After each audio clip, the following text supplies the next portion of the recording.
بسم الله والصلاة والسلام على رسول الله. ازيكم عاملين ايه؟ يا رب تبقوا بخير وبصحة وبهنا كده. حطوا كده يا جماعة لايك الفيديو واشتراك في القناة ولسه مش مشتركين. ويلا بينا بقى ايه نبدأ الفيديو كده، فيديو جديد كده من فيديوهات حكاياتي مع بناتي مع ام يارا. بصوا ادعوا لي ان ربنا يشفيني، انا زوري ما عادش عايز يروق خالص. بصوا بقى النهارده هنعمل حاجات حلوة جدا، والصيف بقى ودخول الصيف وملايات ومفارش السير بتاعة الصيف والواناتك يا صيف. ما شاء الله شوفوا الالوانات جميله. طقم السرير اللي شفتوه في اول فيديو ده، ما شاء الله الوانه كده مبهجه وحاجه كده ما تفهموش، جميل جدا. واللي انا بعمله ده النهارده ده انا بعمل تكاوي او كسوه للتكوى، يعني ايه؟ بيبقى زي اسمه ايه، اللهم صل على النبي. باعمل كوشنات للتكوى بتاعة الأنتريه، التكويات بتاعة الأنتريه. بنجهز بقى إن شاء الله للعيد بإذن الله، كل سنة وانتم طيبين، خلاص العيد يعني ما عادش حاجات بسيطة عليه. فباعمل كوشنات دي عشان خاطر العيد وكده. اللهم صل على النبي. طبعا أنا الحمد لله الواحد بقى متمرس كده حلو، يعني إيه في موضوع المكنة، والحمد لله بقيت أطلع حاجات حلوة كده من الشغل المكنة وكمان إيه بدأت إن أنا أفصل هدوم للبنات بصراحة. أنا مبسوطة أوي من الموضوع ده كمان، يعني أنا مش موضوع تجارة وشغل إن أنا أبيع اللي برّه وكلام من ده لأ، أنا بس مجرد إن أنا أعمل حاجات لبناتي دي أصلًا حلوة، يعني حاجة باسطاني. أهو شوفوا بقى الكوتشينات لمّا عملتها وخلّصتها خلاص، في اللي عملته بسوستة وفي اللي عملته من غير سوستة. أنا عن نفسي ما باحبش السوست خالص في أي كلام من ده. ليه بقى؟ السوستة سهلة جدًا تقوم مفسوخة، فلمّا بتتفسخ بقى بيبقى منظر الحاجة مش لطيفة خالص. بس في ناس بتحب الحاجة اللي بسوستة، فيعني إيه، عشان نرضي جميع الأذواق. طبعًا أنا عاملة الكوتشينات دي هي كبيرة شوية، بس مش كبيرة على في المقاس، هي ده مقاسها كده مضبوط، بس أنا التكوات بتاعتي أصلًا هي اللي صغيرة، فأنا هاطلّع هاطلّع القطن اللي فيها واحطه في الشمس كده. القطن ساعة ما بيتحط أصلًا في الشمس بينفش كده، ونعبيها تاني إن شاء الله ونعملها بإذن الله. اللهم صل على النبي. شوفوا المنظر بقى حلو إزاي. طبعًا أنا عايزة أقول لكم القماش ده كله قماش فايض عندي من ملايات، يعني أنا مش شارية قماش مخصوص عشان أعمل الكلام دوّة، لأ ده كل ده قماش فايض من ملايات، من شغل ملايات وكده. حتة على حتة على حتة عملت كذا حاجة والله العظيم وشكلهم حلو. طبعًا ده ينفع مشروع لو حد عنده مكنة أو كده، ممكن تعمليه مشروع. لو هتبيعي التكوى من دول مثلًا ب10 جنيه أو ب12 ونص أو كده، يعني أنتِ اللي كسبانة، مش هتبقي خسرانة ولا حاجة. بس أهم حاجة يا جماعة نقدّر الشغل. في ناس كتير بتتعب في شغلها، سواء أي صنعة بقى أيًا كان، مش لازم الخياطة بس، لأ بتتعب في الشغل بجد.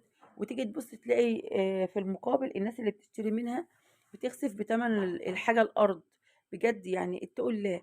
الواحد بيتعب، الحاجة بنقعد نقول الحاجة غالية والحاجة مش عارفة إيه، بلاش نغلّي، بلاش نعمل، بس في حاجات فعلًا بتتكلف جامد. ده غير لمّا يكون بقى إيه كمان شغل بالمجهود، يعني اللي هو أنا باعمل حاجة بإيدي، مش باجيب حاجة خلاص من برّه وبابيعها وخلاص لأ. ده لمّا أنا باكون شغّالة في حاجة الهاند ميد ده يا جماعة غالي جدًا. الهاند ميد ده غالي، بس مش كل الناس تقدّر بقى. فلمّا الواحد بيقول تَمَن مثلًا يا دوب بيجيب مثلًا سعر القماش أو كده، واحط مثلًا أنا عن نفسي يعني باحط تعبي فيها وكمان مش تعبي كلّه والله كده. وآجي أبُص ألاقي الناس مثلًا تخسف الأرض بالأسعار وتقول لِك لأ ده مش عارفة إيه. أنتم بتتكلموا إزاي يا جماعة؟ اللهم صل على النبي. بصوا بقى دلوقتي سيبنا بقى من الموضوع ده كده، تعالوا نشوف غدانا النهارده ايه. انا كنت جايبه حاجه كده، ايه هي؟ مش سردينه، ميني سردينه، ده بيساريه. دي البيساريه دي في ناس غاوياها جدا جدا. انا جايباها النهارده مخصوص عشان اعمل بيها اكله او اعملها بشكل معين. احنا مش بصراحه، انا عن نفسي مش غاوياها كاكل او كطبخ، ده بتطلع عيني اصلا عشان هي ناعمه قوي. بس انا جبتها شفتها كده في فيديو حلو بصراحه، يعني انا عشان ايه ما اقولكوش انا عاملاها من دماغي، لا انا شفتها عند حد عاملها فيديو فعجبتني الفكره، فقلت اعملها. اللي هي ايه بقى؟ ايه اللي هو مثلا جمبري بالكدب، او الجمبري الكداب، خلينا الجمبري الكداب.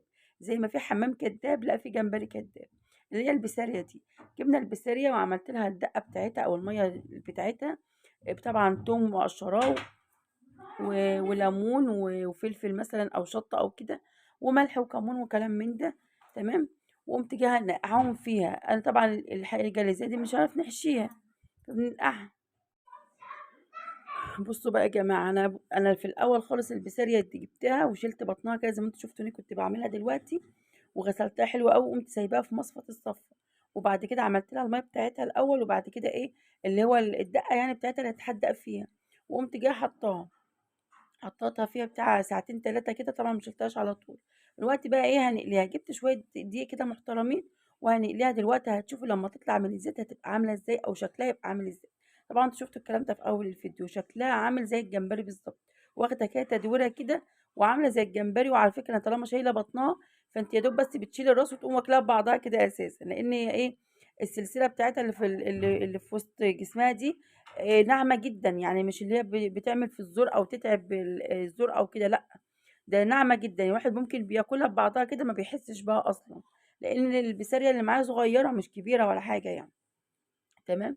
مسكتها بقى إيه في الدقيق كده إيه، بدرتها حلو أوي، وباقوم حايشة من الدقيق وأحط في مصفى كده عشان أصفي كل الدقيق فيها، خلاص.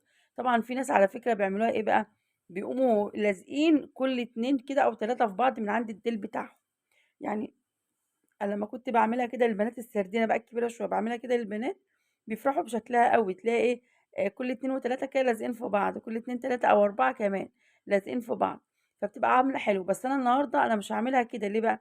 أنا عايزة الواحدة بوحدتها عشان تاخد التدويرة بتاعة الجمبري، قال يعني عاملين جمبري، تمام.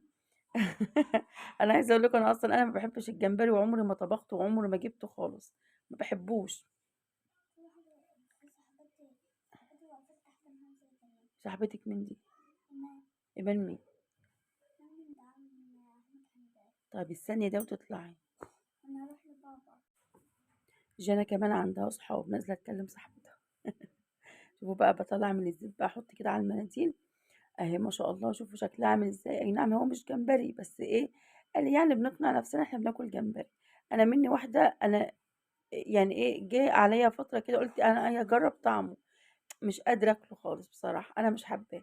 ممكن في ناس تقول إيه التخلُّف اللي أنتِ فيه ده، حد أصلًا طايله، بس أنا بجد مش حاباه. شوفوا عامل إزاي، شكله عامل زي الجمبري بالضبط، شوفوا عامل إزاي بقى. عملنا جنبه شوية رز أبيض كده معتبرين بقى، والسلطة والبصل الناشف يا جماعة، البصل الناشف جنب الأكل بصوا ده الراعي الرسمي بتاعنا في أي أكل بناكله، البصل الناشف ده. وده الجمبري الجمبري دي البسارية اللي عملناها زي الجمبري. طبعا إيه إحنا مش بنضحك على العيال بس اللي هو يعني ده جمبري يعني، تمام. في آخر اليوم بقى كنا أو بعد الغدا كنا جايبين بطيخة كده، بسم الله ما شاء الله البطيخ ما شاء الله بقى جميل أوي، اللهم صل على النبي. نقطّع كده بطيخ بقى ونروّق بقى بعد الجمبري، الجمبري بيحمى شوية. الجمبري بيحمى على الصدر، فلازم إيه، نلطّف الدنيا بعد الجمبري. اللهم صل على النبي.